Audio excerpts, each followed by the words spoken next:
Assalamualaikum warahmatullahi wabarakatuh. Innal hamdalillah wa syukurillah wa ni'matillah wa la haula wa la quwwata illa billahil aliyyil azim. Qala rabbi shrah li sadri wa yassir li amri wa hlul 'uqdatam min lisani yafqahu qawli. Amma ba'du. Para sahabat-sahabatku di mana saja berada, alhamdulillah kita jumpa lagi dengan channel Bapak Abdul Mukhid Al-Miftah Sentani Jayapura dalam keadaan sehat walafiat. Halo sahabat-sahabatku semuanya. Mudah-mudahan aktivitasnya, karya-karyanya diberi kelancaran oleh Allah Subhanahu wa taala.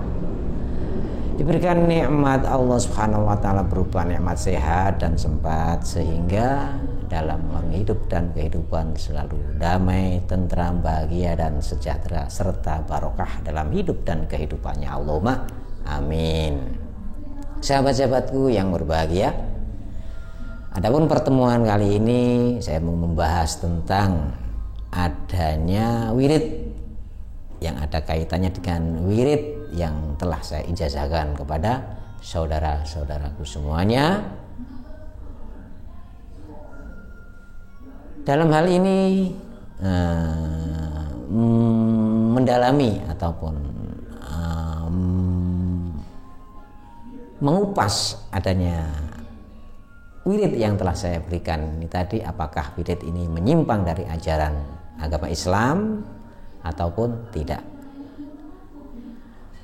Sahabat-sahabatku yang berbahagia, jadi ciri-ciri daripada wirid atau ijazah yang diberikan kepada sang guru, baik itu guru thariqah, mursyid, dari para ustadz, para aulia, para habaib atau para guru thariqah yang namanya itu guru wasitoh, itu syarat-syaratnya ada 5. Maksudnya apabila ijazah yang diberikan kepada beliau-beliau yang saya sebut tadi memenuhi kriteria 5 ini tadi, berarti itu adalah betul-betul hak adanya dari Allah Subhanahu wa ta'ala, tidak menyimpang dari agama Islam khususnya ataupun agama apapun yang datangnya dari Allah, yaitu agama samawi. Sahabat-sahabatku yang berbahagia, di antaranya 5 tersebut adalah yaitu Allah sebagai Tuhannya yang mempunyai sifat Rahman Rahim, itu satu. Yang kedua, zikir, selalu mengarah ke zikir, ingat kepada Allah Subhanahu wa ta'ala, baik di dalam duduk, di dalam berdiri, ataupun di waktu menjelang tidur. Pokoknya di mana saja kita berada, itu selalu zikir pada Allah Subhanahu wa ta'ala. Itu syarat yang nomor 2, yaitu zikir atau ingat pada Allah Subhanahu wa ta'ala. Syarat yang nomor 3 adalah sholat. Jadi sholat itu juga sebagai syarat daripada amalan tersebut, atau daripada amalan tersebut betul-betul dari Allah Subhanahu wa ta'ala. Nanti masalah sholat kita kupas, sejak kapan kita menjalankan sholat, sejak kapan adanya sholat itu nanti kita kupas.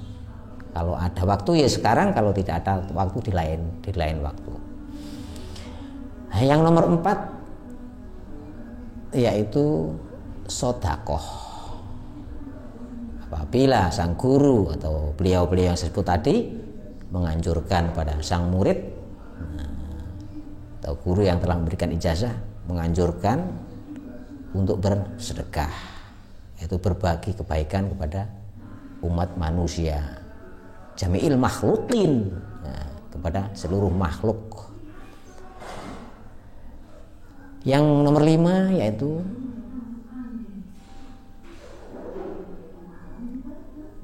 tidak boleh melanggar aturan Allah yang telah dicantumkan di dalam ayat-ayat suci atau di dalam kitab suci Al-Quran atau kitab-kitab suci yang sudah disebutkan di dalam Al-Quranul Karim.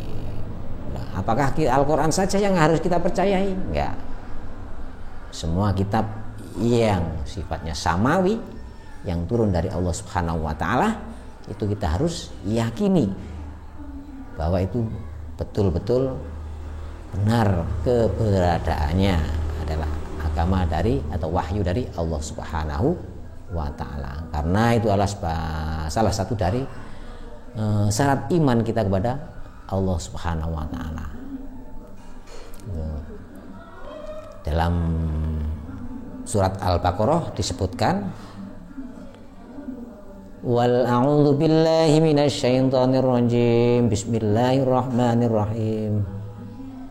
Walladzina yu'minuna bima unzila ilaika wa ma unzila min qablik wa bil akhirati hum yuqinun.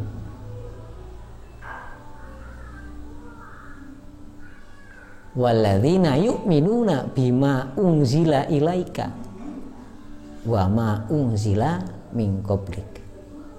Jadi tanda-tanda orang yang beriman kepada Allah Subhanahu wa taala yaitu apa yang diturunkan atau diwahyukan oleh Allah pada Nabi Muhammad sallallahu alaihi wasallam kita harus betul-betul mengimani, yaitu Al-Qur'anul Karim. Wa ma unzila min qablik, dan kitab-kitab yang diturunkan sebelum Nabi Muhammad sallallahu alaihi wasallam seperti kitab Taurat, Injil, Zabur.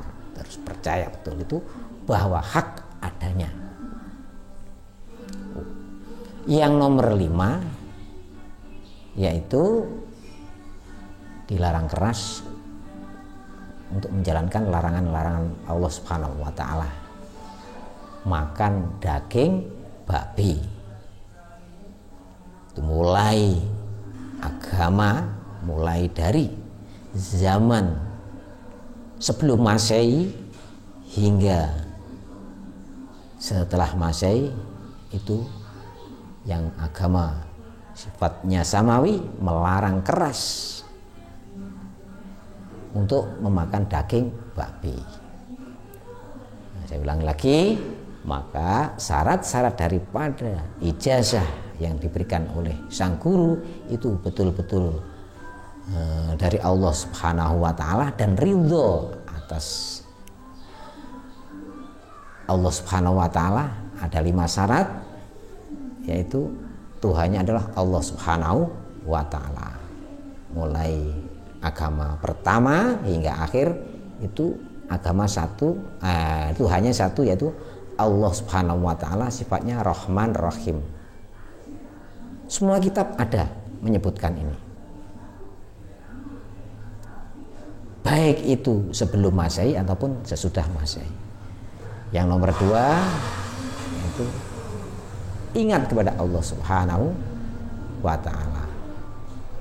Jadi adanya zikir itu tadi, atau adanya zikir yang telah diberikan pada sang guru itu menuju ke dalam ingat kepada Allah Subhanahu wa taala yang bisa menenangkan hati kita. Yang nomor 3 yaitu sholat. Mulai dari agama sebelum Masehi 1500 tahun sebelum Masehi itu juga disebutkan di dalam kitab yang pertama bahwa sholat itu pun juga sudah ada hingga nabi berikutnya sampai ke Rasulullah Shallallahu Alaihi Wasallam. Adapun sholat 5 waktu adalah penyempurna daripada syariat agama Islam yang dibawa oleh Rasulullah Shallallahu Alaihi Wasallam. Itu yang nomor 3. Yang nomor 4 yaitu sedekah. Nah, kita dianjurkan untuk sedekah, memberikan atau berbagi rezeki, berbagi kebahagiaan berdasarkan cinta kasih itu tadi. Yang nomor 5 tidak diperkenankannya makan daging babi.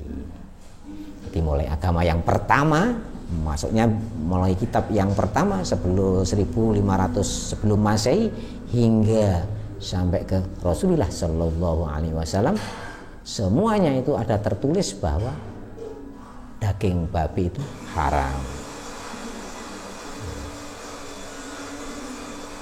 Apabila ijazah yang diberikan itu kriteria yang memenuhi syarat atau kriteria 5 ini nanti berarti itu betul-betul adalah dari Allah Subhanahu wa Ta'ala. Sahabat-sahabatku yang berbahagia, bagaimana Pak De seandainya syarat-syarat itu tidak ada tapi diambil dari Al-Quran, diambil dari hadis, tapi cara prakteknya, cara orang yang praktek itu tidak menjalankan 5 kriteria itu sangatlah mengkhawatirkan kepada si pelaku atau si pengamal. Mengapa demikian? Karena di dalam pengamalan tersebut, dalam perjalanan pengamalan tersebut, walaupun toh itu dari ayat suci Al-Quran ataupun dari hadis-hadis atau permohonan yang bagus-bagus atau Asmaul Husna sekalian pun, apabila kriteria 5 itu tidak dipakai, bisa-bisa di dalam perjalanan pengamalan tersebut dicegal atau terkontaminasi di dalam jiwa kita, yaitu godaan-godaan dari jin dan iblis. Dikiranya itu adalah petunjuk Allah Subhanahu wa Ta'ala, ternyata itu adalah tipu daya jin dan syaitan. Hati-hati Pak, harus hati-hati sekali hal yang semacam itu. Mengapa saya sampaikan? Supaya saudara-saudaraku yang mengamalkan wirid ataupun yang mengamalkan ijazah dari siapapun, dari kiai manapun, dari ustadz siapapun, dari habib siapapun, itu harus kriteria 5 itu harus ada agar kita betul-betul apa yang kita wiridkan bisa sesuai dengan tujuan, yaitu permohonan dikabulkan oleh Allah Subhanahu wa Ta'ala dan mendapatkan izin dan ridho dari Allah Subhanahu wa Ta'ala. Insya Allah hati kita setelah mengamalkan wirid tersebut akan menjadi lebih tenang, lebih damai, lebih sejahtera, dan lebih merasa tercukupi segalanya. Insya Allah. Sahabat-sahabatku yang berbahagia, inilah yang bisa saya sampaikan. Mudah-mudahan bisa menambah wawasan atau pengetahuan. Adapun untuk pengupasan agama Islam atau Islam itu muncul atau ada itu mulai kapan, kita kupas video selanjutnya. Kurang lebihnya mohon maaf yang sebesar-besarnya. Billahi taufik wal hidayah. Assalamualaikum warahmatullahi wabarakatuh.